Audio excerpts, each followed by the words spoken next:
Demək müəllimələr, siz mən qeyd edeyim Müjgan müəllimə, oyunlar məzmununa görə neçə qrup ayrılır? İki qrupa, qaydalı oyunlar, bir də yaradıcı oyunlar. Aha.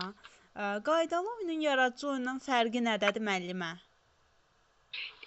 Fərqi qaydalı oyunları böyüklər tərəfindən uşaqların həyatına gətirilir. Yaradıcı oyunlar isə uşaqların öz təxəyyülünün, təfəkkürünün məhsulu olur. Aha, bəli. Yaxşı müəllimə, siz mənə qeyd edin, hansı oyunda uşaqlar daha çox polis, yanğın söndürən rolunu yerinə yetirirlər? Bu sujet rollu oyunlardır. Aha, bəli müəllimə. Yaxşı müəllimə, qaydalı oyunlar neçə qrupa bölünürdü? Qaydalı oyunlar 3 simvolik oyun, yox. Qaydalı oyunlar. Didaktik oyunlar, mütəhərrik oyunlar. Aha, bəli müəllimə. Bəs müəllimə, hansı oyunlarda hadisələrin daxilinə girməyə imkan yaradırdı? Bu dramlaşdırıcı oyunlardır. Aha, bəli. Yaxşı müəllimə, stolüstü çap oyunlarına nələr daxil idi?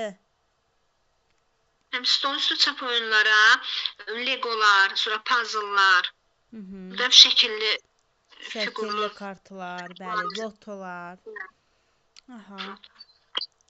Yaxşı müəllimə, siz mənə qeyd edin, şifahi oyunlar hansı qrupdan etibarən keçirilir?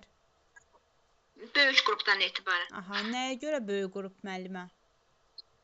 Çünki orada hacı-cavablıq tələb edir, həm də ən çox şifahi oyunlarda tapmacalar üstünlük təşkil eləyir. Burada uşaqların təfəkkürü daha yaxşı inkişaf edir. Bəli, nitqi təfəkkürü daha olurlar. Bəli müəllimə, nitqi təfəkkürü daha çevik olur. Yəni kiçik yaşda o qədər də belə deyək də çevik olmurlar.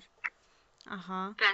Yaxşı müəllimə, hansı oyunlarda belə deyək də ideya rol mübadiləsi aparmaq yolu ilə təşkil edilirdi? Bu birgə oyunlardır, əməkdaşlıq oyunlarıdır. Aha, bəli müəllimə. Əməkdaşlıq oyunları neçə yaş əhatə eləyir müəllimə? Əməkdaşlıq oyunları 3-5 yaş, 3-4 yaş. 3-4 yaş müəllimə, 3-4 yaş. Yaxşı müəllimə, hansı oyunlar tərbiyəvi və öyrədici xarakter daşıyırdı? Didaktik oyunlar ən çox. Aha, bəli müəllimə. Yaxşı müəllimə, oyunların uşaq həyatında nə kimi əhəmiyyəti var idi? Necə, yəni onların inkişafına necə müsbət təsir göstərir, yoxsa necə?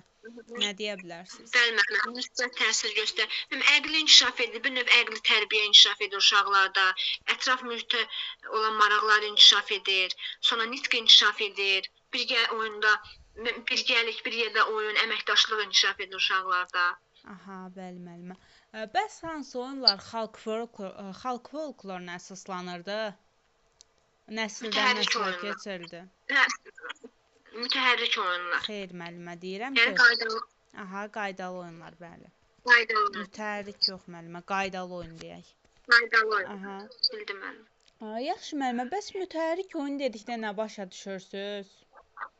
Mütəhərrik oyunlarda hərəkətlilik əsas yer tutur. Məsələn, top atmaq, sonra qaçıq yoldaşına çatmaq. Aha. Bəs müəllimə, mütəhərrik oyunlar hansı inkişaf sahəsinə əsaslanır, hansı hazırlığa? Fiziki sağlamlıq, təhlükəsizlik. Aha, hazırlıq olaraq bəs hansı olacaq müəllimə? Bu da fiziki hazırlığa. Aha, bəli müəllimə. Yaxşı müəllimə, siz mənə qeyd edin, mütəhərrik oyunlar neçə qrupa bölünürdü? 2 yerə bölünürdü mütəhərrik oyunlar. Biri sujetli oyunlar, bir də idmana yaxın olan sujetli oyunlar. Aha, bəli müəllimə. İdmana yaxın olan sujetli oyunlarda yəni nə nəzərdə tutulurdu? Ən çox nağıllardakı epizodları burada uşaqlar səhnələşdirirdilər. Səhnələşdirirlər, bəli. Aha, yaxşı müəllimə. Oyuncaqların nə kimi əhəmiyyəti var uşaq həyatında və oyuncaqların hansı növləri var idi? Oyuncaqların hansı növləri var idi? Qurulub yığılma, sökülüb yığılan oyuncaqlar, qurma üçün oyuncaqlar, bir də stolüstü çap oyunlar üçün oyuncaqlar. Aha, bəli müəllimə. Yaxşı müəllimə, tək oyun neçə yaş əhatə eləyirdi? Tək oyun 0-2 yaşı.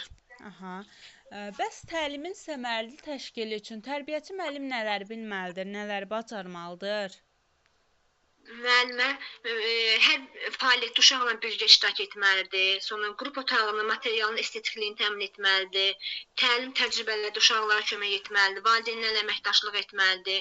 Uşaqların inkişaf və təlimindəki irəliləyişləri sənədləşdirməlidir. Sonra layihələr haqqında həmkarları ilə, valideynlər haqqında dialoq aparmalıdır. Aha, bəli müəllimə. Yaxşı müəllimə, bəs o hansı oyun növü idi ki, burada daha çox bədii əsərin məzmununu öyrənməyə yönəlmişdi? Bədii əsərin məzmununu öyrənməyə bu dramlaşdırıcı oyunlar, səhv eləmirəmsə. Bəli müəllimə. Yaxşı müəllimə, yaradıcı oyunlar nə deməkdir və yaradıcı oyunlar hansı qrupa bölünürdü? Yaradıcı oyunlar uşaqların bir növ öz təxəyyülünün məhsulu olur. Bunlar da dramlaşdırıcı oyun, tikinti, konstruktiv oyun. Özləri tərəfindən yaradılır, bəli müəllimə. Bəli, sujet rollu oyunlar, dramlaşdırılmış oyunlar, bir də tikinti, yəni konstruktiv oyunlar. Aha, bəli müəllimə. Tikinti quraşdırıcı oyun dedikdə burada nələr nəzərdə tutulur, nələrdən istifadə edirik? Müxtəlif kublar, legolar. Yaxşı müəllimə. Siz mənə sujetli rollu oyun ilə simvolik oyunun fərqini qeyd edə bilərsiniz? Bəli müəllimə. Sujet rollu oyunlarda uşaqlar bir növ imitasiya edirlər də. Valideynlərini, mağazinə gedirlərsə mağazada satıcını, həkimə gedirlər orada həkimi. Amma simvolik oyunda isə müxtəlif, məsələn, taxta parçasından telefon kimi istifadə edə bilərlər, qazan qapağından maşın rolu kimi istifadə edirlər. Aha, bəli müəllimə. Yaxşı müəllimə, mütərrik oyunların məzmunu hansı qrupda daha mürəkkəb olur? Orta qrupdan başlayaraq daha mürəkkəb olur. Aha, bəli müəllimə. Yaxşı müəllimə, siz mənə didaktik oyunlar haqqında danışın. Didaktik oyunlarda bir növ uşaqların əqli inkişaf edir, təfəkkür inkişaf edir, uşaqların zehni tərbiyəsi burada mühüm yer tutur. Sonra bu qədər müəllimə. Aha. Həmçinin burada dözümlülük uşaqlarda formalaşır, intizam, qaydalara riayət etmək. Qaydalara riayət etmək, bəli. Yoldaşlıq, dostluq. Yəni bir növ əxlaqi keyfiyyətlər formalaşır. Aha. Yaxşı müəllimə, siz mənə qeyd edin. Didaktik oyunlar neçə qrupa bölünürdü? Hansıları idi? Didaktik oyunlar xarakterinə görə 3 yerə bölünürdü. Didaktik oyun, oyuncaqlarla oyun, şifahi oyunlar, bir də stolüstü çap oyunlar, səhv etmirəmsə. Aha, bəli. Yaxşı müəllimə, hansı oyunlar uşaqların özləri tərəfindən yaradılırdı sərbəst şəkildə? Yaradıcı oyunlar. Aha. Bəs hansı oyunlar öyrədici və təlimləşdirici xarakter daşıyırdı? Bu didaktik oyunlar. Aha, yox müəllimə. Öyrədici və təlimləşdirici xarakter daşıyan oyun. Kim deyə bilər? Təhrik oyunlar. Xeyr müəllimə.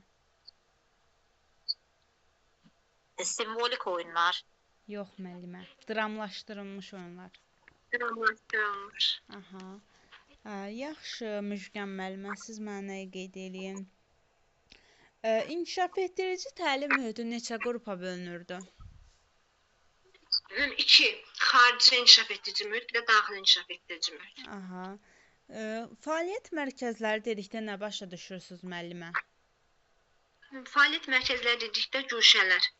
Yəni inkişaf sahələrində təşkil olunmuş güşələr. Aha, bəs güşələrimiz nəyin əsasında təşkil edilirdi müəllimə? İnkişaf sahələri. Aha, bəli. Yaxşı müəllimə, uşaqlar üçün güşələr hansı prinsipə əsasən təşkil edilirdi? Əyanilik prinsipi. Aha, bəli. Bəs valideynlər üçün müəllimə? Valideynlər üçün əməkdaşlıq. Aha, bəli. Yaxşı müəllimə, hansı güşə sırf məktəbazlıq qrupunda istifadə olunurdu? Bu əl əməyi güşəsi. Nəyə görə əl əməyi müəllimə? Çünki onda uşaqlarda kiçik motorika daha yaxşı inkişaf edir. Həm də uşaqlarda ideya təxəyyül daha yaxşı inkişaf edir. Bəli, göz-əl koordinasiyası, yəni daha da inkişaf edir. Bəli.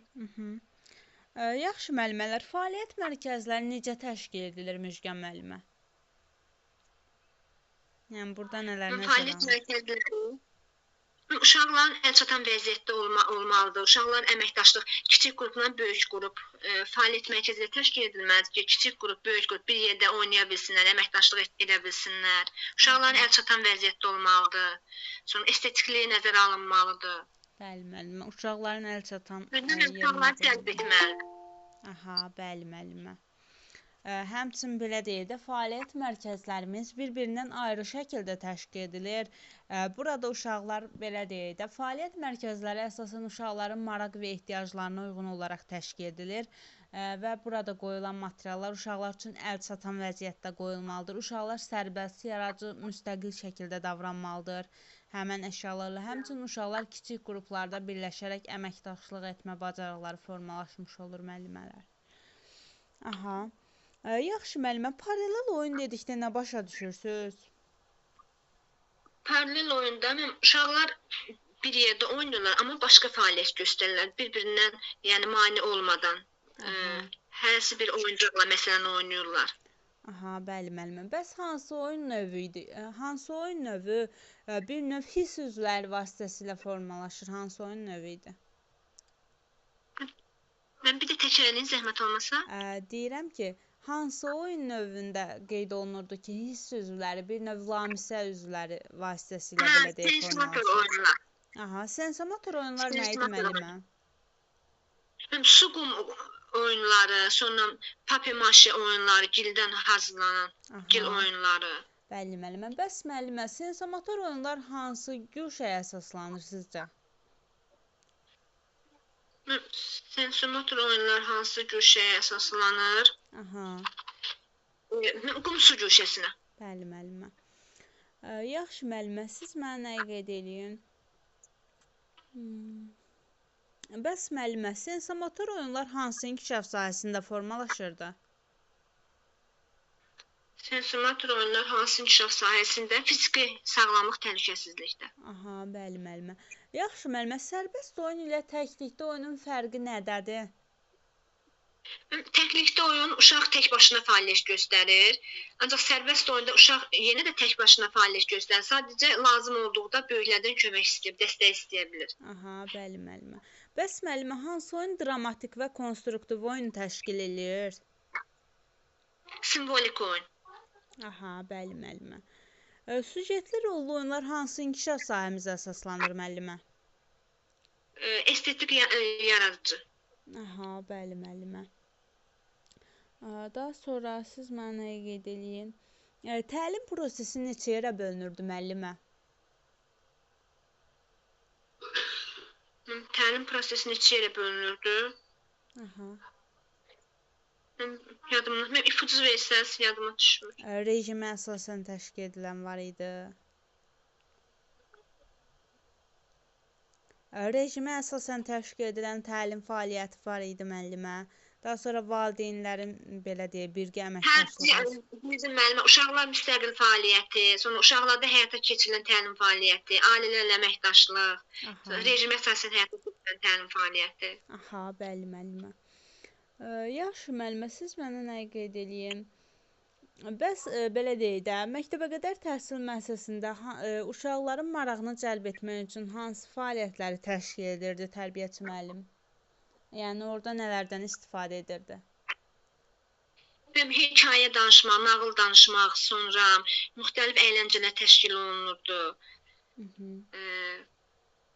Sonra musiqi xarakterli əyləncələr təşkil olunurdu. Aha. Bəs müəllimə, siz mənə nə qeyd eləyin? Stolüstü çap oyunları hansı prinsipə əsaslanırdı?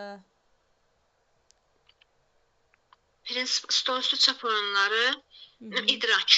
Xeyr müəllimə. Təlimin təşkili prinsiplərindən hansına əsaslanırdı? Əyanilik. Aha, bəli müəllimə, əyanilikdə idi. Yaxşı müəllimə, siz mənə nə qeyd eləyin? Bəs hansı oyunda hərəkətlilik mühüm rol oynayırdı? Mütəhərrik oyunlarda. Aha, bəli. Bəs müəllimə, konstruktorla oyun hansı inkişaf sahəsində formalaşırdı? konstruktorla oyunum estetik yaradıcıda. Aha.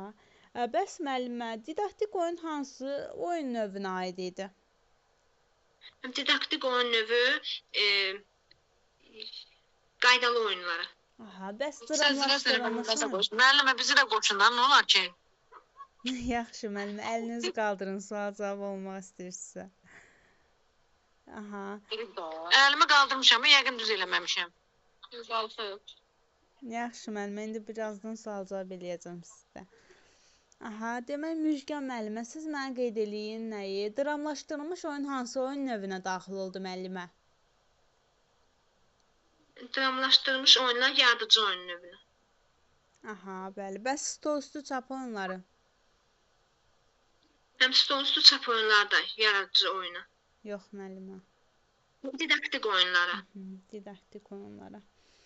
Aha, didaktik oyunun hansı növləri oldu müəllimə? Həm didaktik oyunları, stolüstü çap oyunlar, konstruktorla oyunlar, bir də oyunlarla oyun, oyuncaqlarla oyun. Aha, bəli müəllimə.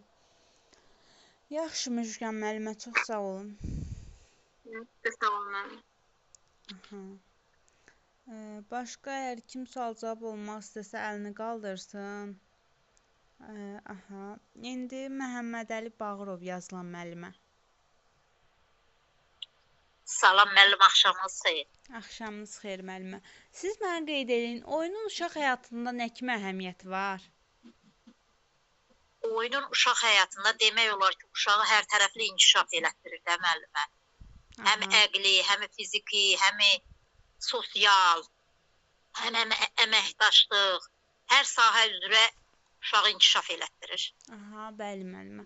Yaxşı müəllimə, oyunlar neçə qrupa bölünürdü? Oyunlar 2 qrupa, yaradıcı, qaydalı və yaradıcı. Aha. Yaxşı müəllimə, siz mənə qeyd edin, qaydalı oyun dedikdə nə başa düşürsünüz? Qaydalı oyun elə bil müəllimə. O oyun əvvəldən təşkil olunub ata-babalardan, nə bilim, folklor kimi nəsildən nəsilə ötürülmüş oyunlardır. Aha, bəli müəllimə. Yaxşı müəllimə. Yaradıcı da uşağın öz təfəkkürü ilə, nə bilim, özünün hərəkətləri ilə yaranan oyunlardır. Aha, bəli müəllimə. Yaxşı, bəs yaradıcı oyunun hansı növləri var idi müəllimə? Neçə qrupa bölünürdü? Yaradıcı oyunlar müəllimə. Aha. Süjetli rollu. Hərəkətli oyunlar, süjetli, yaradıcı oyunlar süjetli, bir də simvolik oyunlar. Dramlaşdırılmış, müəllimə, xeyr müəllimə. Süjetli rollu, dramlaşdırılmış oyun və tikinti quraşdırıcı, yəni konstruktor oyunu təşkil edir müəllimə. Konstruktor. Yaxşı müəllimə, sensomotor oyunlar nələr? Sensomotor oyun dedikdə nə başa düşürsünüz? Sensomotor oyun elə bil uşaqların kiçik yaşlarda olur, 0-2 yaşda. Sensomotor oyunlar sensor üzvlərinin inkişafı ilə, kiçik motorika ilə inkişaf eləyən oyunlardır da müəllimə. Aha, bəli, lamsı üzvlərinin kiçik motorikanın əsasında təşkil edilir. Aha, sensomotor oyunlar hansı güşəyə əsaslandı müəllimə? Qum su güşəsinə. Aha, bəli müəllimə. Yaxşı müəllimə, simvolik oyun dedikdə nə başa düşürsünüz? Simvolik oyun elə bir müəllimə, uşaq simvolik oyun deyəndə nəysə bir əşya ilə oyunudur. Məsələn, qazan qapağı maşın kimi sürmək və yaxud taxta parçasına üstünə yazıb telefonla götürüb telefon kimi işlətmək, belə bir oyunlardır. Aha, bəli müəllimə. Yaxşı müəllimə, süjetli rollu oyunlar dedikdə nə başa düşürsünüz və hansı inkişaf sahəsinə əsaslanır? Süjetli rollu oyunlar estetik inkişaf sahəsinə aiddir.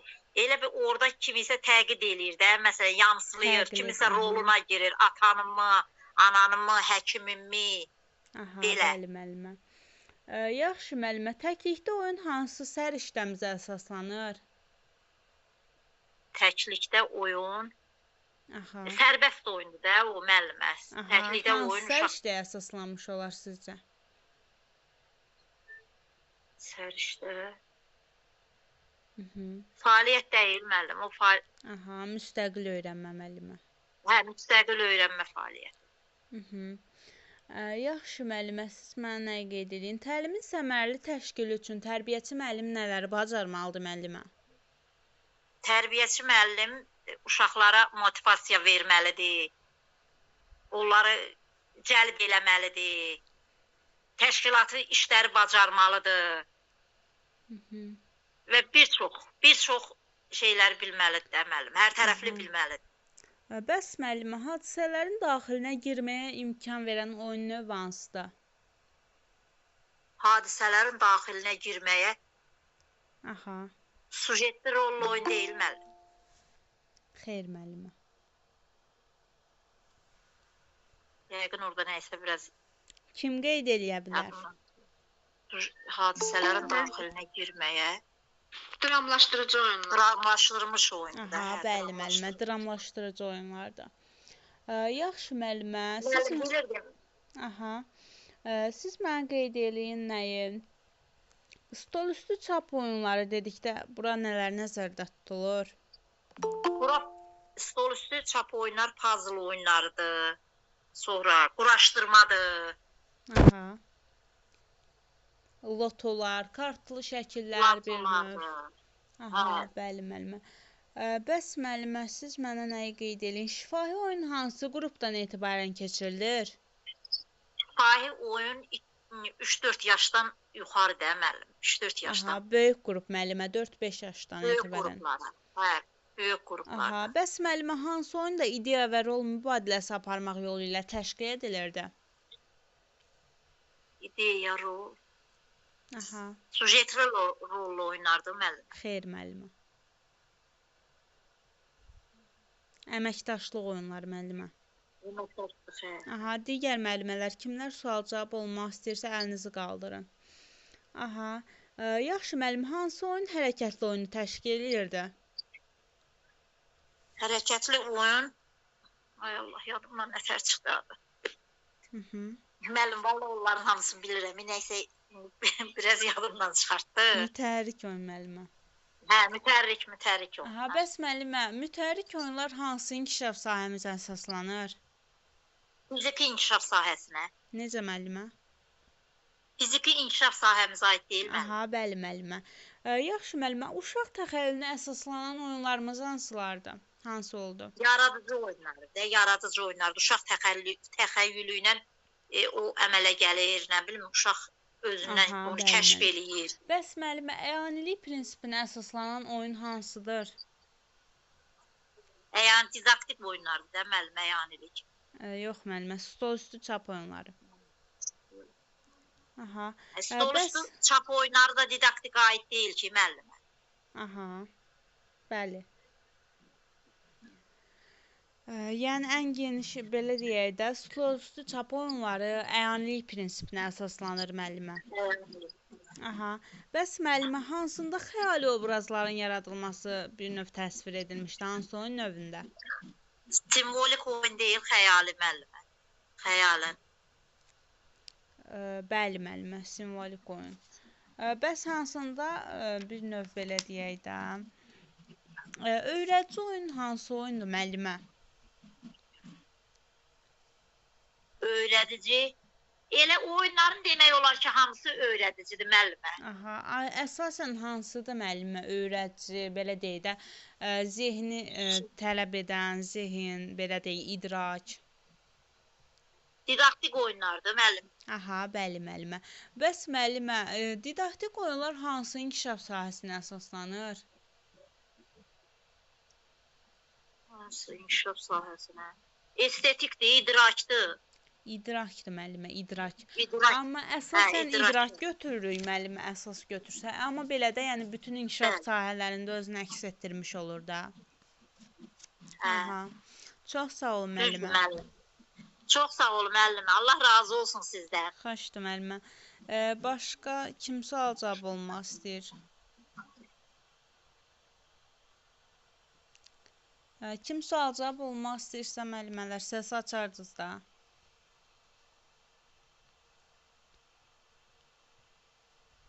Müəllimələr. Sual cavab olmaq istəyən yoxdur.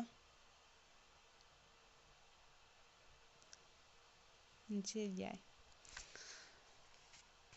Təkrar sual cavab eləyək onda, heç kəs istəmirsə.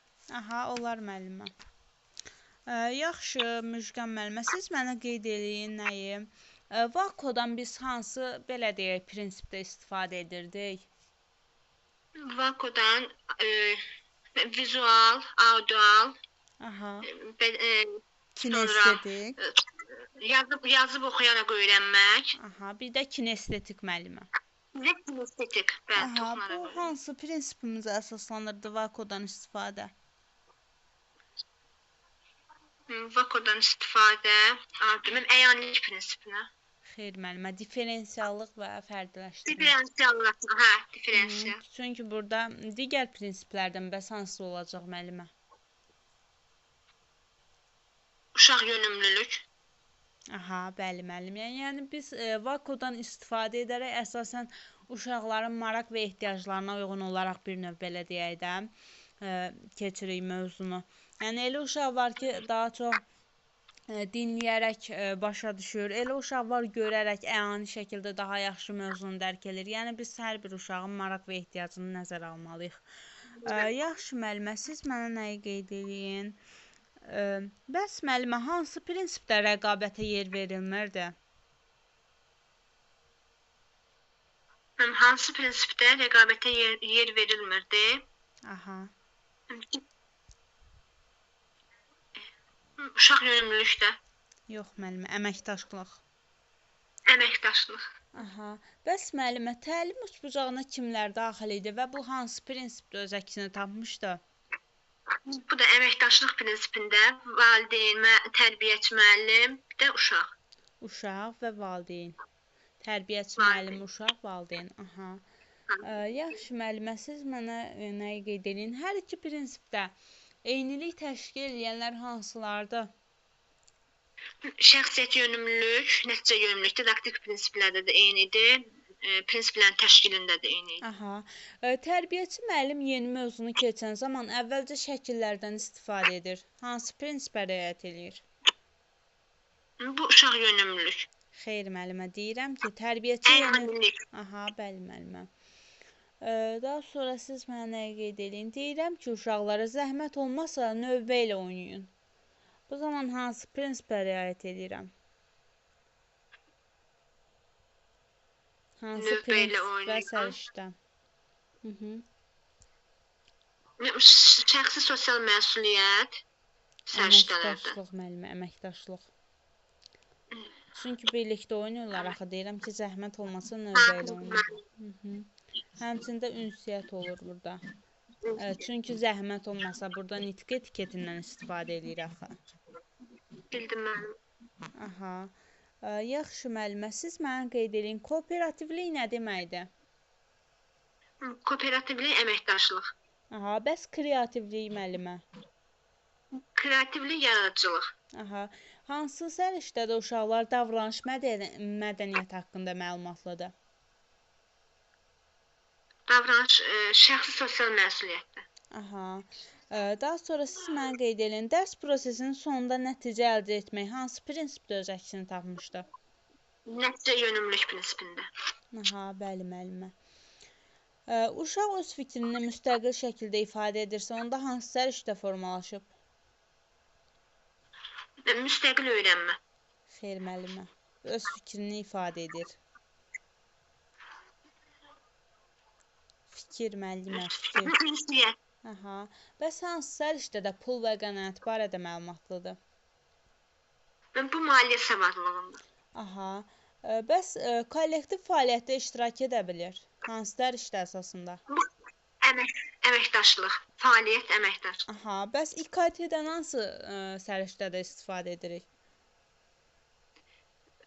Mən bu da fəaliyyətdən texnologiya, yəni rəqəmsallıq müəllimə. Necə? Rəqəmsallıq bəli. Aha, rəqəmsal savadlılıq. Bəs müəllimə, hansı işdə uşaq öz məsuliyyətini dərk edir? Şəxsi sosial məsuliyyətdən. Aha, bəs hansında uşaq öz hüquq və vəzifələrini bilir? Demokratik hüquq, insan hüquqları. Aha.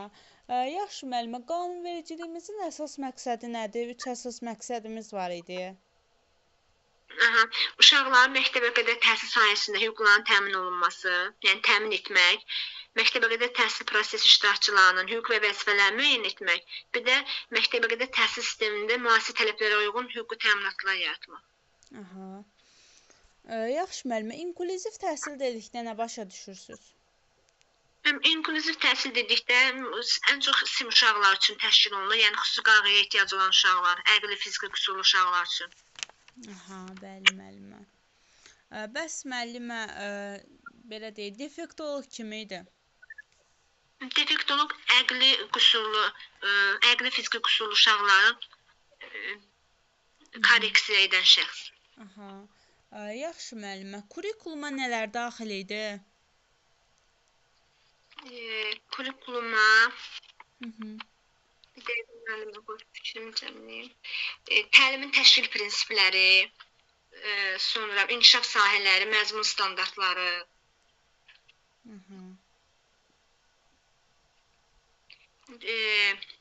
Pedaqoji prosesin təşkili, təlim nəticələrinin qiymətləndirilməsi, sonra monitorinqin aparılması. Bəli. Yaxşı müəllimə, qanun nümayəndələr kimləri idi? Valideynlər də uşağın qəyyumluğa götürən şəxslər. Aha. Deyirəm ki, planımda çevik dəyişiklik etmirəmsə, hansı prinsipi pozuram? Planımda çevik dəyişiklik etmirəmsə, nəticə yönümlülük. Xeyr müəllimə. Planımda çevik dəyişiklik etmirəmsə. Uşaq yönümlülük. Xeyr. Kim deyə bilər? Bilmirəm. Kim deyə bilər müəllimələr? Axşamınız xeyir müəllimə. Axşamınız xeyir müəllimə. Diaqnostik prinsipi pozulur, əgər planında çevik dəyişiklik etmirsə. Yox müəllimə, diaqnostik olsa əgər uşaq yönümlülük prinsipidir. Amma formativ, yəni inkişaf yönümlülükdür. Aha, inkişaf yönümlülükdür, bəli. Diaqnostik amma uşaq yönümlülükdür müəllimə. Adətən diaqnostiki belə götürürük ki, planında diaqnostik qiymətləndirməni ona görə edir ki, planında dəydə çevik dəyişikliklər etsin, o baxımdan dedim. Diaqnostik belə deyək də müəllimələr, ilkin qiymətləndirmədir. Amma formativdə uşağın inkişafını belə deyək də mütəmadi şəkildə izləyirik bir. Ona görə də yəni biz çevik dəyişiklik etməliyik. Yaxşı Müjgan müəllimə, çox sağ olun. Sizə sağ olun. Zülfiyə müəllimə. Bəli. Ümumi belə sual-cavab olmaq istəyirsiniz, yoxsa oyunlar mövzusunda müəllimə? Müəllimə, belə də. Aha, yaxşı müəllimə. Deyirəm ki, dərsi keçirəm, amma uşağın yaşına uyğun deyil. Uşaq heç bir şey dərk eləmir. Hansı prinsipi pozuram? Varislik. Aha, bəli müəllimə, varislik. Yaxşı müəllimə, tərbiyəçi müəllim ali təhsilli mi olmalıdır, yoxsa orta təhsilli də ola bilər? Ali və orta təhsilli müəllimə, hər ikisi ola bilər, tərbiyəçi müəllim, amma yəni hər ikisi ola bilər. Bəli, hər ikisi ola bilər. Adlar yadımdan çıxdı. Yəni bağçada amma metodistdir, ondan sonra onlar mütləq ali təhsilli olmalıdır. Aha. Deyirəm ki, uşaqlara deyirəm ki, dərsə gələn zaman çalışın ki, hicab taxın gəlin, qızlara deyirəm. Hansı prinsipi pozuram? Dünyəvilik müəllimə, dünyəvilik prinsipi pozulur. Bəs deyirəm ki, dərs keçən zaman mən video slaydlardan istifadə edirəm, dərs prosesinə gətirirəm. Hansı prinsipə riayət edirəm? Rəqəmsallıq. Aha, xeyr müəllimə. Rəqəmsallıq bir əyanilik deyil müəllimə. Tələb yönümlülük. Tələb yönümlülük. Bağışlayın, rəqəmsallıq yəni tələb yönümlülük. Yox müəllimə, əgər mən belə deyək də video slaydlardan, şəkillərdən istifadə edirəmsə, uşaq yönümlülüyə riayət edirəm. Aha. Bəli, onu bilmədim. Yaxşı müəllimə, deyirəm ki, nə deyirəm? Kurikulum nə idi müəllimə? Nə deyə bilərsiniz? Kurikulum müəllimə, onu bilirəm ki, kurikulum 3 hissədən ibarətdir. Təlim strategiyaları hissəsi, ondan sonra məzmun hissəsi, üçüncüsü nə idi yadımdan çıxdı. Belə deyək də, təlim nəticələrinin təşkilinin özündə təşkil edir. Daha sonra monitorinq sisteminə həyata keçirilir. Burada həmçinin ümumi təlim nəticələri öz əksini tapmışdır. Yaxşı müəllimə, İKT-dən istifadə edirəmsə, bu zaman hansı, belə deyək, prinsipə riayət edirəm? İKT müəllimə, rəqəmsallıq deyil ki, rəqəmsallıqdır da mən biləm. Aha, hansı prinsipə riayət edirəm? İKT-dən istifadə edirəmsə? Kim qeyd eləyə bilər? Tələb yönümlülük. Tələb yönümlülük. Aha, bəli müəllimə, tələb yönümlülükdür. Aha. Əslində müəllimə, onu tezdə çox asan cavablandırıram. Belə sual-cavabda çaşıram. Yaxşı müəllimə. Siz mənə nəyi qeyd eləyin? Deyirəm ki, dərs prosesi zamanı elektron lövhədən istifadə etmirəm. Hansı prinsipi pozuram? Belə tələb yönümlülük prinsipini pozuram da, rəqəmsallığı pozuram. Aha, bəli müəllimə. Yaxşı müəllimə, ildə bir dəfə dövlət hesabına tibbi müayinədən keçmək kimin vəzifəsidir? Tərbiyəçi müəllimlərin və uşaqların. Aha, bəs müəllimə, daxili intizam qaydalarına əməl etmək kimin vəzifəsidir? Tərbiyəçi müəllimin. Eyni zamanda valideynin də. Bəli, həm valideynin, həm də tərbiyəçi müəllimin. Aha, metodist kimdir müəllimə? Metodist ali təhsilli mütəxəssisdir, amma ümumiyyətlə bağçalarda 9 nəfər, yəni pedaqoji heyət bildirilir, amma bütün bağçalarda yoxdur. Aha, yoxdur bütün bağçalarda, amma belə deyək də, təlim-tərbiyə işlərinə metodik rəhbərlik həyata keçirir. Bəs müəllimə, loqoped kimdir? Loqoped varla işləyən, yəni o da. Necə müəllimə? Səsiniz gəlmir. Müəllimə, nitqində qüsur olanda, o dilində, nitqində qüsur olan uşaqlarla işləyən, yəni ali təhsilli mütəxəssis loqoped. Defekti olubsa, müəllimə, uşağın, yəni belə kəm ağılda, belə deyim, yəni necə deyim bilmirəm, yəni onlarla işləyən bir mütəxəssis. Belə deyək də, müəllimə, kəm deyəndə ki, əqli fiziki, belə deyək, qüsuru olan uşaqlarla işləyir. Bəli, əqli fiziki, bəli, hə. Yəni, müəllimə, onu deyirəm ki, yəni, belə testlərdə çox gözəl cavablandıram, amma belə çaşıram. Bəs müəllimə, innovasiya nədir? Nə müəllimə? İnnovasiya yenilik deməkdir. İnnovasiya yenilikdir.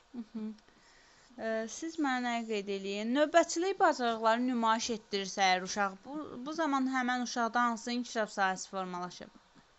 Estetik yaradıcı inkişaf müəllimə. Estetik yaradıcı inkişaf sahəsi. Bəs müxtəlif bayram, əyləncə, səhnəciklərdə iştirak edirsə? O da estetik yaradıcıdır müəllimə. Amma məsəl üçün onu əgər məsəl üçün şeir demək, əgər soruşsaq ki, hansı məşğələdir, onu bədii təfəkkürlə əlaqələndiririk. Aha. Bəs məkan və zaman anlayışlarını müəyyən edə bilirsə, hansı inkişaf sahəsi formalaşır? İdrak, müəllimə, idrak inkişaf sahəsi. Aha. Savad təlimi müəllimə, hansı inkişaf sahəsinə əsaslanır? Savad təlimi idrakdadır o da, 2.2-dir mən bilən təsəvvür. Yadımdan, yəni belə düzgünsə 2.2-dir. Bəs müəllimə? Savad təlimi müəllimə. Yəni onu bilirəm ki, körpə qrupdan başlayaraq, məsəl üçün ətraf aləmlə tanışlıq və nitq inkişafı gedir ta ki böyük qrupa qədər. Böyük qrupdan sonra, məsəl üçün sual veriləndə ki, bəs bu nitq inkişafı necə oldu? Çünki məktəb hazırlıqda sırf ətraf aləm gedir. Yəni onu belə cavablandırırıq ki, nitq inkişafı artıq savad təliminə yönəlir. Aha, bəli. Bəs müəllimə, təsviri fəaliyyət hansı belə deyək inkişaf sahəsinə əsaslanır? Estetik yaradıcı müəllimə. Estetik yaradıcı. Təsviri fəaliyyət edirsə. Deyirəm ki, rabitəli danışır, nitq etiketlərindən istifadə edir. Bu zaman hansı inkişaf sahəsi formalaşır? İdrak müəllimə. İdrakdır. Rabitəli danışır. Yaxşı müəllimə. İdrakda. İdrakdır, bəli. Bəs uşaq bir növ nağılları səhnələşdirirsə, bu zaman hansı inkişaf sahəsi olur? Estetik yaradıcı müəllimə. Əgər səhnələşdirirsə, estetik yaradıcı. Bəs belə deyək, birgə oyun qaydalarına riayət edirsə, hansı inkişaf sahəsi? Sosial emosional. Bəs müəllimə, rəngləri fərqləndirirsə? Rəngləri fərqləndirirsə, yəqin ki, estetik yaradıcıdır. Bəs Bir də belə bir şey adlandırırsa? bilirəm ki, mən yəni bildiyimə görə bilmirəm, düz bilirəm, yoxsa səhv bilirəm. Yəni bütün deyir qruplaşdırmalar idraki inkişaf sahəsindədir. Sırf rənginə görə qruplaşdırmaq estetik yaradıcıdadır. Belə deyək də Yəni bilmirəm, müəllimə. amma səhv bilirəm. Əgər rəngləri adlandırırsa, bu zaman idrak olur. Amma fərqləndirirsə rəngləri, bu zaman estetik yaradıcı olur. Yəni bunları qarışdırmayın. Aha. Mən qruplaşdırmağı bilirdim ki, idrakdır, Bəli. amma rənginə görə qruplaşdırmağı estetik bilirdim.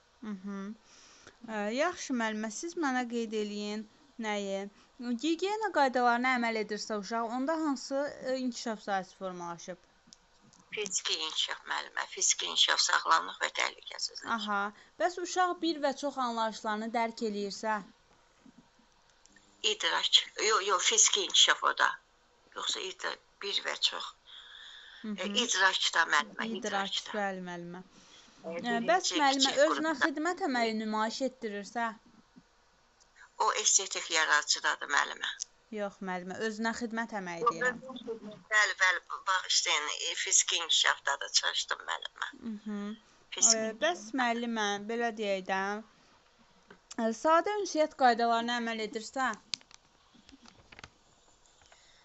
Sadə ünsiyyət. Sosial emosionaldır müəllimə. Aha, bəli müəllimə, sosial emosionaldır. Yaxşı müəllimələr, bugünlük bu qədər. Gecəniz xeyrə qalsın. Çox sağ olun, Allah razı olsun sizdən. Mən biraz çətinlik çəkirdim.